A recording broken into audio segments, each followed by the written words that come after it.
Baik, kembali Ibu ucapkan selamat pagi kepada seluruh anak-anak Ibu kelas 12 MIPA 1 dan MIPA 3. Pagi ini kita akan melanjutkan pembelajaran daring kita masuk dalam topik sel elektrokimia. Beberapa minggu yang lalu kita sudah membahas tentang reaksi redoks dan ini adalah merupakan kelanjutan dari reaksi redoks. Jadi sel elektrokimia itu adalah tempat berlangsungnya hubungan timbal balik reaksi redoks dengan aliran listrik, dengan arus listrik. Atau sel elektrokimia ini mempelajari kaitan antara respon listrik dengan reaksi redoks yang terdiri atas dua bagian, yaitu sel volta dan sel elektrolisis. Nah, kalau sel volta pengertiannya menggunakan reaksi redoks spontan untuk menghasilkan energi listrik. Sel volta ini sering juga disebut dengan sel Galvani. Sementara sel elektrolisis menggunakan energi listrik untuk menghasilkan reaksi redoks yang tidak. Nah, apa pengertian spontan dan tidak spontan ini? Kalau spontan maksudnya adalah reaksi yang dapat berlangsung di mana terjadi beda potensial yang dihasilkan bernilai positif. Ya. Sementara reaksi yang tidak spontan itu adalah reaksi yang tidak dapat mereduksi unsur-unsur di sebelah kanannya nantinya dalam deret volta. Nanti juga kita akan mempelajari tentang deret volta ya. Dan biasanya ini adalah potensial sel yang dihasilkan bertanda negatif. Nah, itu bedanya reaksi redoks spontan dengan yang tidak spontan ya. Oke, kita lanjutkan. Nah, kita mulailah yang pertama yaitu sel volta. Nah, sel volta ini sebenarnya ditemukan oleh dua orang, yaitu Luis Galvani dan Alessandro Volta. Sehingga tadi sering juga disebut sel volta ini adalah disebut juga dengan sel Galvani. Di mana kedua ilmuwan ini menciptakan sel volta atau sel Galvani. Contohnya, notasi sel volta pada konsentrasi larutan Cu2+ dan Zn2+ itu masing-masing 1,0. Beda potensial yang dihasilkan yang terjadi pada sel volta adalah 1,10 volt. Nah, bagaimana cara penyelesaiannya? Kita perhatikan. Maka kita pecah ya, reaksinya menjadi dua. Yang pertama yang terjadi di anoda dan yang kedua yang terjadi reaksi di katoda. Yang terjadi reaksi di anoda adalah reaksi oksidasi dari Zn menjadi Zn2+ dengan melepaskan dua elektron. Kemudian yang terjadi di katoda adalah reduksi dari Cu2+ menjadi Cu dengan menangkap dua elektron. Jadi elektronnya mati karena udah sama-sama dua, maka tinggallah reaksi sel keseluruhan. Reaksi selnya menjadi Zn dalam wujud solid tambah Cu2+ dalam wujud larutan menghasilkan Zn2+ dalam wujud larutan ditambah dengan Cu dalam wujud solid. Nah, notasi sel tersebut atau sel volta tersebut dapat ditulis dengan notasi sel sebagai berikut. Nah, seperti ini dia ya. Zn teroksidasi menjadi Zn2+ dengan konsentrasi 1,0 molaritas. Ini tanda dua garis ini dengan jembatan garam ya. Jadi dibatasi oleh yang namanya jembatan garam. Nanti di dalam penggambaran sel volta ini akan dinampakkan juga nanti ini jembatan garamnya. Ya.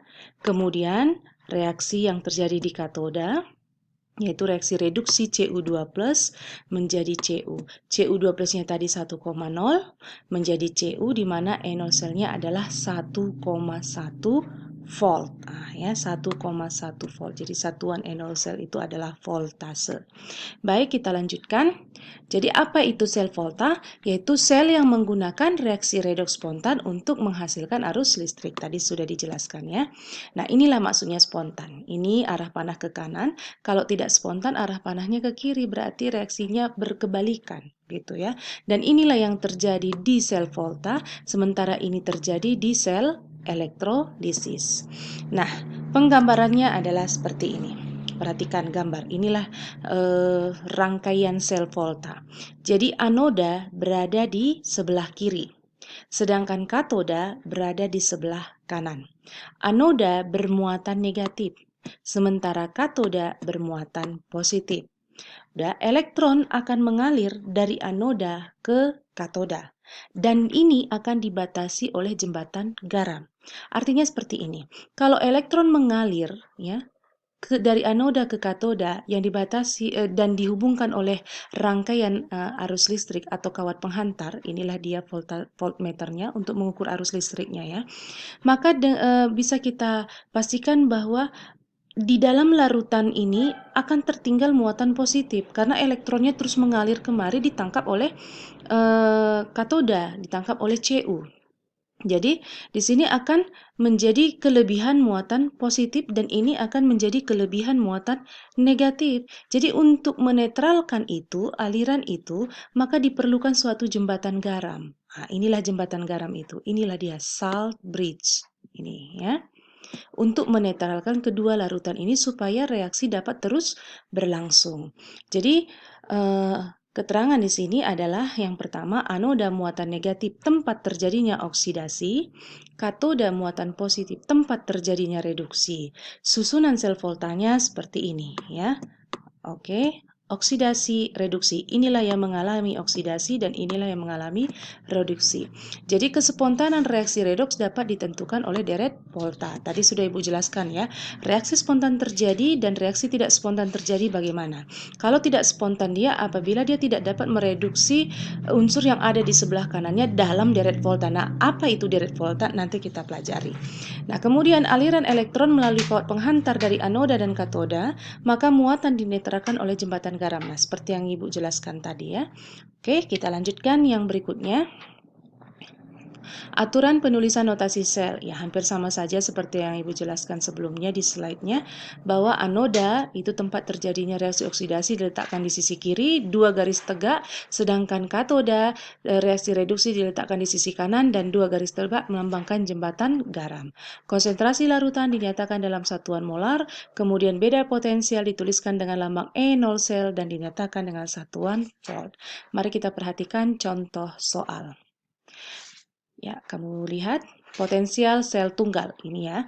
Suatu sel volta tersusun dari elektroda Mg dalam larutan Mg2+ dengan konsentrasi 1 molar dan elektroda Zn dalam larutan Zn2+ dengan konsentrasi juga 1 molar. Diketahui data berikut. Nah, ini datanya sudah ada, sudah disediakan dalam tabel potensial elektroda standar nantinya ya. Tentukan elektroda yang bertindak sebagai anoda dan elektroda yang bertindak sebagai katoda. Kemudian yang pertanyaan kedua, tentukan potensial selnya. Dan yang ketiga, tuliskan reaksi yang terjadi di anoda dan katoda. Baik, kita perhatikan penyelesaiannya. Nah, ini dia. Jadi katoda. Yang pertama, kita menentukan katoda adalah Zn, yaitu yang mempunyai E0 lebih tinggi sehingga bertindak sebagai kutub positif. Sementara anoda adalah Mg, mempunyai E0 lebih rendah sehingga bertindak sebagai kutub negatif. Kita perhatikan kembali dulu bagaimana nilai-nilai dari Mg dengan Zn. Ini dia ya. Ini. Mana yang lebih rendah? Tentunya yang ini, kan gitu kan? Ini yang lebih rendah dan ini lebih tinggi. Berarti katoda kita pilih adalah Zn, sementara anoda kita pilih adalah Mg. Udah, itu ketentuannya. Kemudian untuk mencari E0-nya, ini rumusnya. Ini udah ketentuan. Ya, E0 sel sama dengan E0 katoda dikurang E0 anoda. Kita tahu tadi katodanya adalah, ingat aja rumus ini ya. Katoda ajasnya untuk sel volta adalah kraw. Katoda tempat terjadinya reduksi, anoda tempat terjadinya oksidasi. Jadi E0 katodanya ya karena Zn ya kita pilihlah minus 0,76 dikurang 2,37 maka hasilnya 1,61. Nah, inilah dia yang menunjukkan reaksinya berlangsung spontan karena E0 selnya bernilai positif. Nah, reaksi yang terjadi, ya kita buat reaksi yang terjadi. Nah, di anoda terjadi reaksi reduksi, tanda berubah jadi positif. Kenapa? Tadi kan di awal dia semuanya E0 sel itu dalam reaksi reduksi. Nah, ini kenapa di minus? Karena ini dalam reaksi reduksi. Sementara di sini kita harus mengubahnya menjadi reaksi oksidasi. Jadi karena ini reaksi oksidasi, tanda pun berubah jadi lawannya. gitu ya. Kemudian katoda, Zn2 plus berubah menjadi Zn, baru kita setarakanlah dia elektronnya. Ya, selesai elektronnya habis, maka tinggal kita jumlahkan berapa ini, positif 2,37 tambah minus 0,76, 1,61, dan reaksi cuman kita turunkan saja. Apa yang terjadi di ruas kiri dan apa yang terjadi di ruas kanan. Nah, notasi sel. Notasi sel tadi dengan ketentuan apa? Oxred. Ya. Oxred berarti oksidasi dulu baru reduksi. Nah, apa yang menjadi oksidasinya? Ya kita tuliskan ya, yaitu Mg menjadi Mg2+. Kemudian apa yang terjadi di reduksinya? Kita tuliskan juga. Nah, seperti inilah dia notasi selnya. Ya. Untuk menentukan enol sel dapat digunakan juga cara seperti pada jawaban C, artinya dua cara. Ini dengan cara rumus, yang ini dengan cara notasi sel. Oke, kita lanjutkan. Potensial elektroda. Nah, inilah tadi Ibu bilang bahwa ada namanya enol sel di situ. Nah, apa yang dimaksud dengan potensial elektroda? Yaitu beda potensial elektroda yang diukur terhadap elektroda hidrogen, di mana potensial elektroda hidrogen itu sudah dinyatakan dengan 0 volt. Jadi, jika pengukuran dilakukan pada kondisi standar, yaitu pada suhu 25 derajat Celcius dengan konsentrasi ion-ion 1M, tekanan gas 1 atm, maka ini disebut dengan potensial elektroda standar atau enol. Nah, contohnya ini dia ya, ini ketentuannya. Udah? Tentukan potensial sel standarnya. Nah, inilah rumusnya. Inilah tadi yang sudah ada contoh soal kan, dan seterusnya, dan ini dengan menggunakan reaksi. Nah, hasilnya positif 3,17. Oke, kita lanjutkan. Nah, potensial elektroda standar dan potensial sel sama aja seperti penjelasan Ibu sebelumnya. Jadi ini rumusan untuk mencari beda potensial. Ya. Nah, kemudian ada istilah persamaan Nernst di sini. Nah, Walter Nernst pada tahun 1889 mengemukakan hubungan konsentrasi dengan potensial sel. Nah, contoh soal seperti tampak pada gambar di atas, ya pembahasannya bisa kamu perhatikan. Jadi ini adalah rumusnya, ya, rumus untuk mencari enol sel, ya. Oke, nanti di dalam tatap muka akan Ibu jelaskan lagi. Ini rumusannya ya. Oke, baik kita lanjutkan. Berikutnya mengenai, nah ini nilai potensial elektroda standar dari beberapa elektroda. Bisa juga kamu lihat nanti di buku paket kita. Ada itu dalam buku paket mengenai data-data potensial elektroda standar ya. Dan itu sudah ditentukan. Nah, yang terakhir adalah contoh penggunaan sel volta dalam kehidupan sehari-hari. Kamu perhatikan, ada itu untuk sel kering atau sel Lechland, sel alkalin, sel perak oksida, sel aki, sel nikel kadmium atau Ni kadmium, baterai litium, dan sel bahan bakar. Ya, ini mengenai baterai kering, ya, dry baterai. Ini biasanya digunakan untuk jam ya kan, untuk kalkulator yang digunakan itu sel-sel seperti ini ya. Baterai litium juga sel sebagai sel bahan bakar. Baiklah anak-anak Ibu semuanya ya, mungkin hanya sampai di sini dulu penjelasan Ibu ya. Semoga apa yang Ibu jelaskan bisa kamu pahami dan akan kita lanjutkan apabila nanti kita belajar di tatap muka minggu depan. Baik, sampai sini dulu pertemuan kita. Selamat pagi.